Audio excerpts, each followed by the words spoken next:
Hello friends, welcome to our channel learn English with SK sir. Students, HTET, PGT, TGT और PRT तीनों में English के common 15 question आते हैं English language के यानी इंग्लिश ग्रामर के।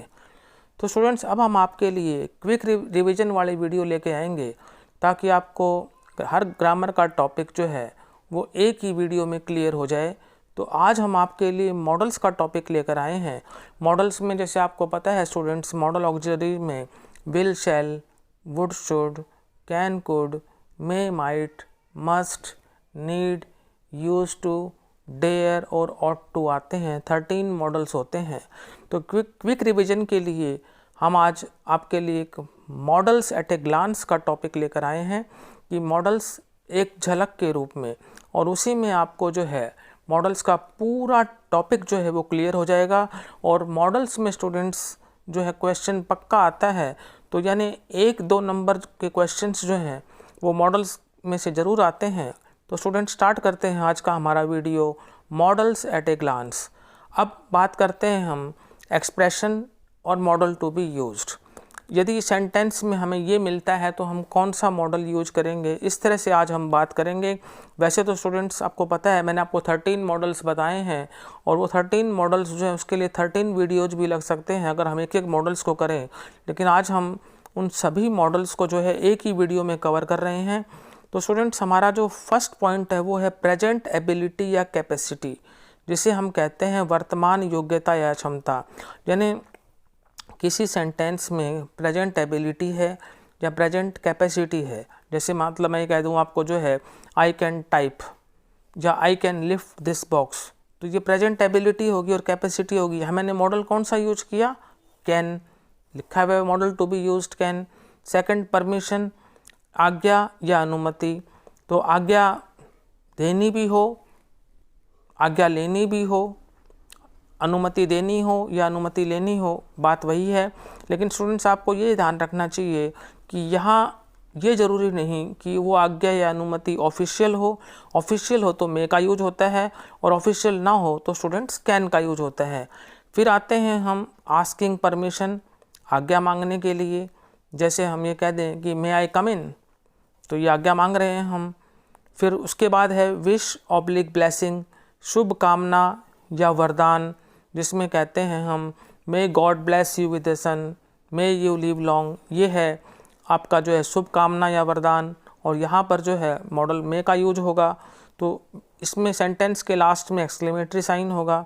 उसके बाद 5th पॉइंट पर आते हैं स्टूडेंट्स पॉसिबिलिटी या प्रोबेबिलिटी, जिसको हम कहते हैं संभावना। संभावना के लिए भी मे का यूज होता है। जैसे हम कह सकते हैं कि it may rain today, he may come today, तो मे का यूज हो गया। फिर स्लाइट पॉसिबिलिटी यानी कम संभावना के लिए स्टूडेंट्स, जब अगर ज़्यादा संभावना होती है तो मे का यूज होता है, और कम संभावना होती है तो माइट का यूज होता है। जैसे मानो मैंने एक सेंटेंस बोला इट मे रेन टुडे, तो इसका मतलब बारिश होने की संभावना ज़्यादा है। अगर मैं ये कहता हूँ कि इट माइट रेन टुडे, तो इसका मतलब कम संभावना है। तो स्लाइट पॉसिबिलिटी का मतलब होता है रिमोट पॉसिबिलिटी, और रिमोट पॉसिबिलिटी या स्लाइट पॉसिबिलिटी के लिए माइट का यूज होता है। फिर हम आते हैं पर्पज के लिए। पर्पज यानी उद्देश्य, और सो दैट के बाद यानी प्रेजेंट हो यानी वर्ब की फर्स्ट फॉर्म हो, तो स्टूडेंट्स जो है फिर मे का यूज होगा। जैसे मैं कह दूं कि he works hard so that he may pass, वो मेहनत करता है तो उसका पर्पज क्या है कि वो पास हो जाए। तो अब आपने देखा कि वर्क्स, मैंने बोला ही वर्क्स, वर्क के साथ एस लगा दिया तो प्रेजेंट में हो गया ये, तो प्रेजेंट में हो गया, और पर्पज हो गया तो मे लगा दिया। अब बात आती है पर्पज ऑफ द पास्ट की। अभी हमने पर्पज ऑफ प्रेजेंट किया, अब पर्पज ऑफ पास्ट की कर देते हैं। यानी जैसे हम ये सेंटेंस कह दें कि Gandhi ji died so that his country might live, तो ये पर्पज था कि गांधी जी के मरने का, ताकि उनका देश जो है वो जीवित रहे। तो इस पास्ट के पर्पज के लिए हमने माइट का प्रयोग कर दिया। फिर आते हैं हम 9th में पास्ट एबिलिटी यानी भूतकाल की योग्यता। वो योग्यता जो आपके पास भूतकाल में थी लेकिन आज आपके पास नहीं है, तो वो एबिलिटी जो पास्ट में थी उसके लिए स्टूडेंट्स कुड का यूज होता है। जैसे when I was young I could climb a tree, तो ये पास्ट की एबिलिटी हो गई।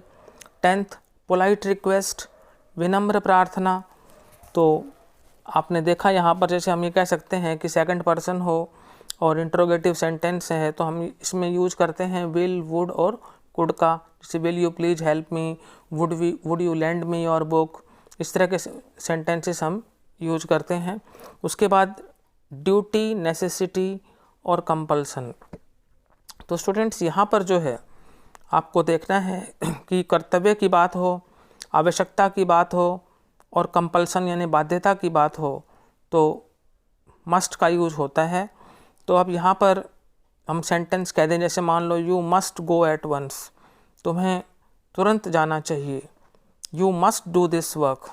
तो ये सेंटेंस जो हैं ड्यूटी, नेसेसिटी, कंपल्सन के अंतर्गत आते हैं। फिर आते हैं एम्फेटिक एडवाइस, जोरदार सलाह के लिए।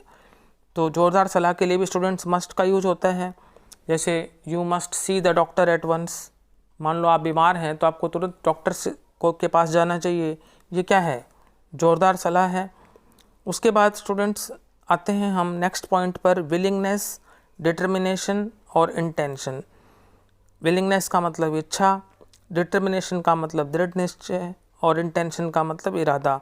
अगर आपका सेंटेंस आई और वी से स्टार्ट होता है यानी फर्स्ट पर्सन के प्रोनाउन से स्टार्ट होता है और वाक्य में यदि विलिंगनेस है, यदि डिटर्मिनेशन है, इंटेंशन है तो आप विल लगाएंगे। जैसे I will do this work for you, I will carry your bag, I will fight to the last. ये सब चीज़ें जो हैं विलिंगनेस, डिटर्मिनेशन और इंटेंशन शो करती हैं। उसके बाद बात आती है सिंपल फ्यूचर की। तो सेकंड थर्ड पर्सन के साथ यदि सेंटेंस स्टार्ट होता है तो इसका मतलब वो आप वहाँ पर विल लगाएंगे। जैसे he will go to Mumbai next week, तो इस आपका थर्ड पर्सन हो गया। अब मान लो सिंपल फ्यूचर की फिर बात की जा रही है, आई और वी है। जैसे हम ये कह दूँ कि I shall go to New Delhi tomorrow, तो आई आ गया था इसलिए फर्स्ट पर्सन हो गया तो मैंने यहाँ पर शैल लगा दिया। तो सिंपल फ्यूचर में यदि सेकंड थर्ड पर्सन हो तो विल और सिंपल फ्यूचर में यदि फर्स्ट पर्सन हो तो शैल। अब हम आते हैं स्टूडेंट्स अगले रूल पर। हैबिट हो यदि किसी सेंटेंस में और प्रेजेंट की बात हो तो मॉडल विल का यूज होता है। जैसे हम कह दें कि भाई a dog's tail will always remain crooked, तो ये हैबिट है तो हमने क्या लगा दिया, विल लगा दिया। इसके बाद आते हैं habitual action in the past की। Habitual action in the past का मतलब होता है कि कोई एक्शन जो था और वो पास्ट में ही चल रहा था। तो अब जैसे हम ये कह देते हैं he would study for hours. अब हैबिचुअल एक्शन हो गया कि वो घंटों पढ़ाई करता था, उसकी भूतकाल की जैसे मान लो जो है ये आदत थी तो हमने क्या लगा दिया, वुड। उसके बाद आते हैं प्रेफरेंस पर। प्रेफरेंस का मतलब प्राथमिकता। जैसे आई कह देंगे sentence I would rather die than beg, तो ये सेंटेंस प्रेफरेंस में आता है। अब आते हैं स्टूडेंट्स हम 19th रूल के ऊपर। जब भी किसी सेंटेंस में प्रॉमिस हो, थ्रेट हो और वार्निंग हो, प्रॉमिस मीन्स वचन, थ्रेट मीन्स धमकी और वार्निंग मीन्स चेतावनी, और सेंटेंस आपका यदि सेकंड और थर्ड पर्सन से स्टार्ट हो रहा है तो फिर आप शैल का यूज करेंगे। जैसे सेंटेंस है you shall have your book tomorrow, ये प्रॉमिस है। If you stand first you shall get a prize, ये भी आपका प्रॉमिस है। You shall be punished if you come late, ये हम थ्रेट मान लें या वार्निंग मान लें। अगले रूल पर बढ़ते हैं हम, absence oblige lack of necessity. जब भी बात हो स्टूडेंट्स एब्सेंस और लैक ऑफ नेसेसिटी की तो स्टूडेंट्स हम नीड नॉट का यूज करते हैं। जैसे हम ये कह सकते हैं यहाँ पर you need not have watered the plant, look it is raining now. तुम्हें पौधों को पानी देने की ज़रूरत नहीं थी, देखो वर्षा हो रही है। यानी यहाँ पर आवश्यकता का अभाव है और आवश्यकता का अभाव हो तो स्टूडेंट्स हम नीड नॉट का यूज करते हैं। उसके बाद आते हैं हम एब्सेंस ऑफ करेज, साहस का अभाव, साहस की कमी। तो स्टूडेंट्स जब भी साहस का अभाव हो, साहस की कमी हो तो डेयर नॉट का यूज होता है। जैसे सेंटेंस हम कह सकते हैं he dare not speak the truth, उसमें सत्य बोलने का साहस नहीं है। हम ये कह सकते हैं कि मैं किसी गुस्सैल व्यक्ति का सामना नहीं कर सकता, यानी मेरे अंदर किसी गुस्सैल व्यक्ति का सामना करने का साहस नहीं है। जैसे I dare not face the angry man, तो तो ये स्टूडेंट्स था आपका एब्सेंस ऑफ करेज की बात। उसके बाद आता है एकस्टम टू, आदी होना। एकस्टम टू और आदी होना, उसके लिए भी स्टूडेंट्स हम यहाँ पर ध्यान रखना है हमारे को कि कई बार स्टूडेंट्स ये कन्फ्यूजन हो जाता है यूज टू और वुड में। तो यहाँ पर वुड का मैंने बताया था habitual action in the past, और यहाँ पर एकस्टम्ड का मतलब यहाँ पर है आदी होना, use to. I use to go for a walk in my childhood. मैं बचपन में सैर को जाया करता था। उनकी एकस्टम्ड की बात हो, आदी होने की बात हो, तो हम यूज टू का प्रयोग करते हैं। जैसे I am not use to such rude behaviour, मैं ऐसे रूड बिहेवियर का आदी नहीं हूँ, अकस्टम्ड नहीं हूँ इससे जो है। और ये भी कह सकते हैं हम अगला example, very soon you will become use to working here. आप बहुत जल्द यहाँ पर काम करने के आदी हो जाओगे, अकस्टम्ड हो जाओगे।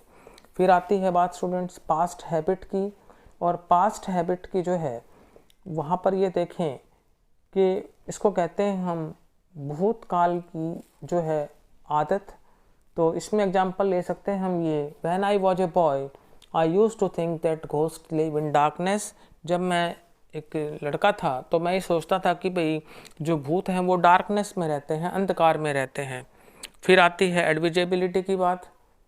एडविजेबिलिटी मीन्स सलाह, जैसे you should go for a walk daily, should का प्रयोग होगा, तुम्हें रोज़ाना सैर को जाना चाहिए। उसके बाद लॉजिकल इन्फरेंस, अंदाज़ा लगाना, he should be home by now, वह अब तक घर पहुंच गया होगा। तो यहाँ पर लॉजिकल इन्फरेंस के लिए भी शुड लगाते हैं।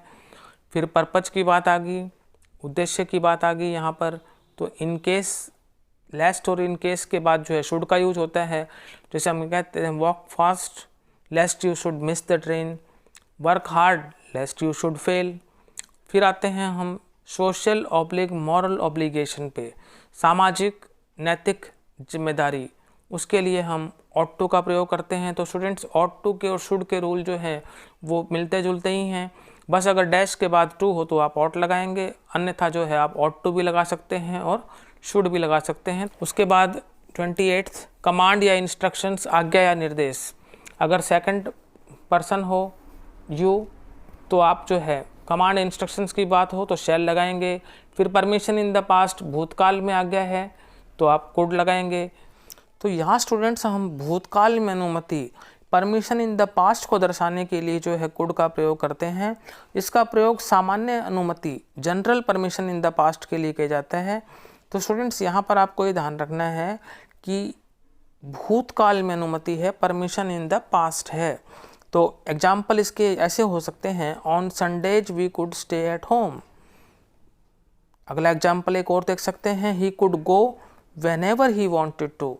तो दोनों में ही जो है परमिशन इन द पास्ट है। अब आते हैं हम अगले रूल पर, सजेशन या प्रपोजल, सलाह या प्रस्ताव हो स्टूडेंट्स तो हम क्या यूज करते हैं, मॉडल शैल।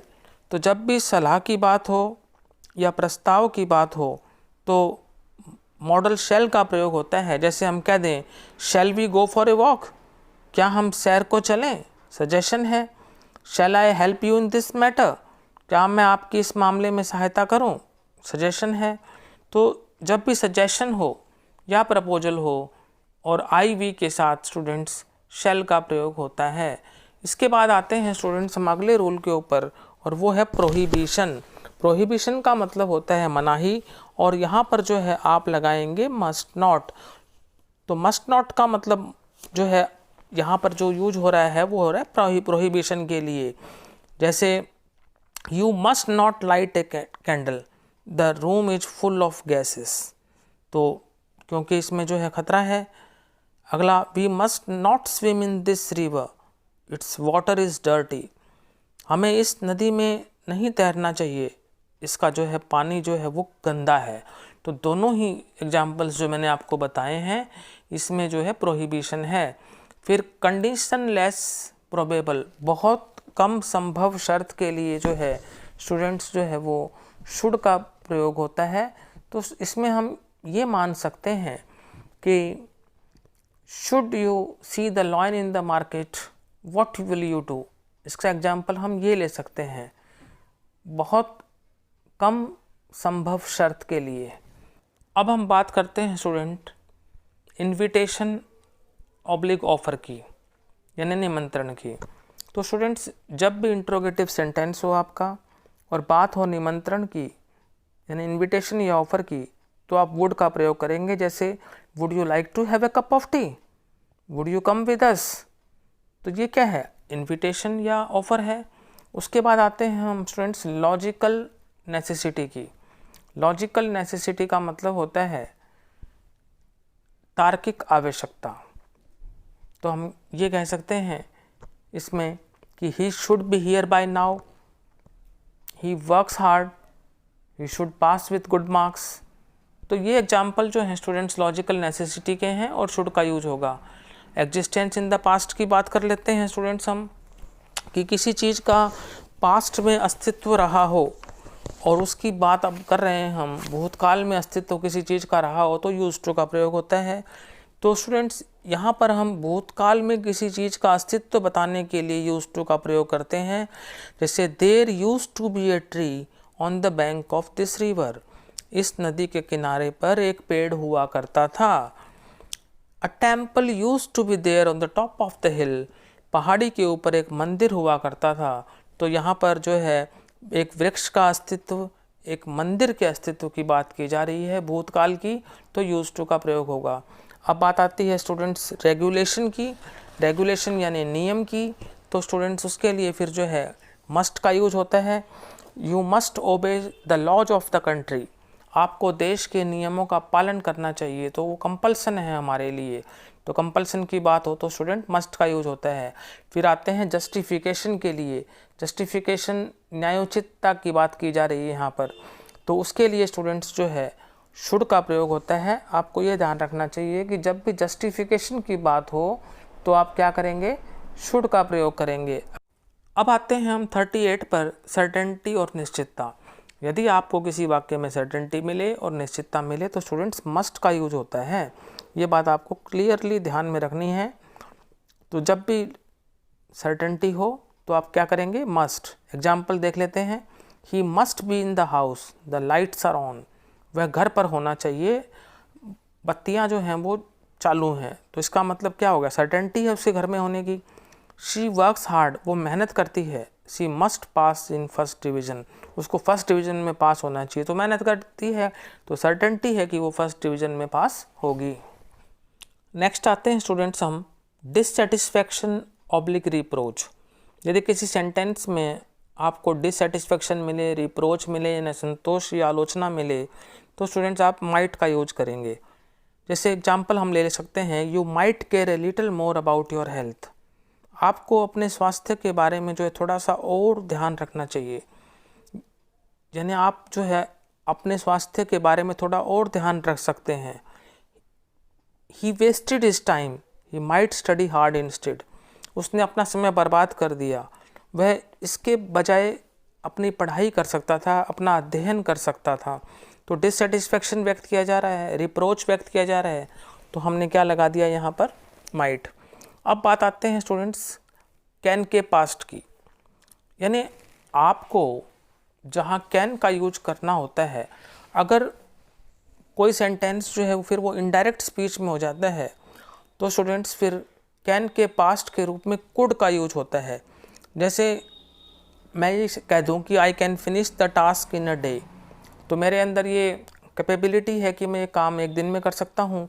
लेकिन अगर ये कह दूं मैं कि he said that he could finish the task in a day, तो हमने क्या कर दिया, डायरेक्ट स्पीच को जब इनडायरेक्ट स्पीच में करते हैं तो कैन को हम कुड में चेंज कर देते हैं। तो फिर हम कह देते हैं कि कुड यहाँ पर जो है वो कैन का पास्ट है, यानी कैन के पास्ट के रूप में कुड का यूज होता है। अब हम आते हैं लास्ट, पास्ट ऑफ शेल। जैसे अभी हमने किया, पास्ट ऑफ कैन जो है वो कुड होता है और पास्ट ऑफ शेल जो है वो शुड होता है। जब हम इनडायरेक्ट स्पीच में करेंगे तो शेल के पास्ट के रूप में शुड का प्रयोग करेंगे। जैसे आप ये कह सकते हैं हम कि I shell win A scholarship. अब इसका अगर इनडायरेक्ट स्पीच करते हैं तो I said that I should win A scholarship, तो शैल को हमने किस में चेंज कर दिया, शुड। और शुड यहाँ पर क्या है, शैल का पास्ट है। तो स्टूडेंट्स आज हमने सभी मॉडल्स के रूल जो हैं वो एक ही वीडियो में बहुत ही ब्रीफली किए और पूरी कोशिश की कि मॉडल का सारा कंसेप्ट जो है वो आपको एक ही वीडियो में मिल जाए, मॉडल्स का निचोड़ जो है आपको एक ही वीडियो में मिल जाए। स्टूडेंट्स पूरी कोशिश यही रहेगी कि आपको जो है ये सारे मॉडल्स जो हैं आज के वीडियो में क्लियर हो गए होंगे। और यदि आपको आज का हमारा वीडियो पसंद आया तो इसे लाइक करें, शेयर करें और हमारे चैनल को सब्सक्राइब करें। Thank you.